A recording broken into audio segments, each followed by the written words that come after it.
माशाल्लाह जी, सुबह का टाइम है और अम्मी जान जो है भैंस को नहला रही है। अच्छा जी अम्मी जान, आपकी जगह तैयार हो रही है? अल्लाह करे सी जगह तैयार किसी अपने घर में से। इंशाल्लाह इंशाल्लाह ज़रूर चलेंगे अम्मी जान। हाँ अम्मी जान, बहुत से प्यारे बहन भाई कहते हैं कि आप ना बातें नहीं करती। चेक करा असा को जमाना चरिया अच्छा, असा को गला में नहीं आंदा। माशाल्लाह माशाल्लाह। अम्मी जान कह रही है कि हमारा जो है ज़माना वो जो है जिसे कहते हैं पागल था, हमें जो है बोलना नहीं आता, तो इसलिए अम्मी जान जो है बहुत कम बोलती है।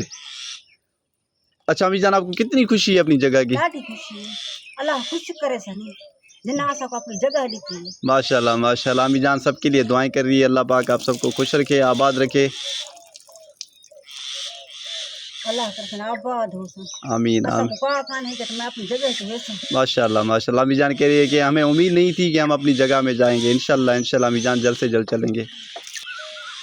अल्लाह पाक आप लोगों को खुश रखे, आबाद रखे, जहाँ भी रहें खुश रहें, आबाद रहें, हंसते रहें, मुस्कुराते रहें। आमीन।